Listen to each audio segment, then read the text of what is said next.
For a long time, we believed money was logical. That if people had enough information, they would always make the right choice. We imagined a perfect investor, calm, rational, unemotional, a robot. But money was never managed by robots. It was managed by humans. And humans feel. This is the story of one man and the invisible forces that shaped every financial decision he ever made. He believed the numbers, charts, spreadsheets, forecasts. He thought success came from being smart until the first loss. The market fell. His chest tightened. His heart raced. It felt dangerous. What he didn't know was that his brain couldn't tell the difference between losing money and physical danger. Fear took control. Stress surged. The part of his brain meant to plan long-term went quiet. So he sold. Not because it was logical, but because fear demanded relief. Later, the market recovered, and regret replaced fear. Then came a winning streak. A few good decisions, a few lucky moments, confidence grew. Too fast, his brain rewarded him. Dopamine surged. Risk felt exciting. Danger felt distant. He began to believe his success was skill, not timing, not luck. He took bigger bets, ignored warnings. After all, everyone else was doing the same. This is how crowds form. Herds don't move because they're right.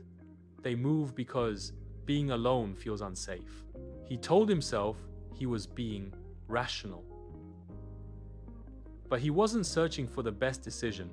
He was searching for a decision that felt good enough.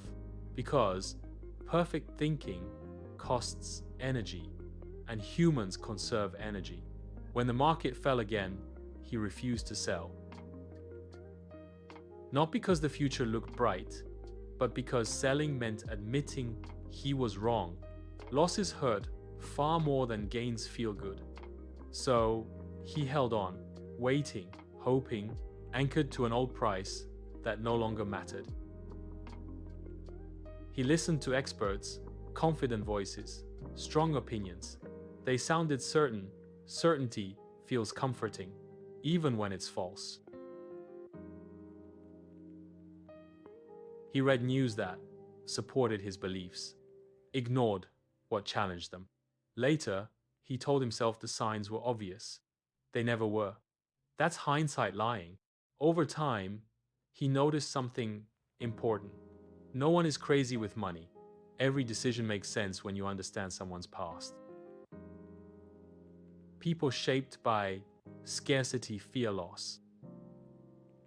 People shaped by abundance fear missing out. Experience writes the rules. He also learned that getting wealthy and staying wealthy are different skills. Getting wealthy requires optimism, taking risks, believing tomorrow will be better. Staying wealthy requires humility, frugality, and quiet respect for how fast luck can disappear. He once admired expensive cars, until he realized something strange. He didn't admire the driver. He imagined himself being admired. The car wasn't wealth. It was spending. Real wealth was invisible. It was the money not spent. The upgrades declined. The risks avoided. The hardest lesson was knowing when enough was enough. Without a finish line, people keep running. They take risks they no longer need, and sometimes lose what they already won. He stopped trying to outsmart the market. He focused on surviving it. Time became his advantage. Compounding did the work. Not brilliance, not prediction, just patience. He realized markets aren't machines. They're ecosystems. Different players, different goals, different reactions. The ones who last aren't the smartest. They're the most adaptable. In the end, he understood the truth. Money is not about numbers, it's about behavior. And mastering money is really about mastering yourself.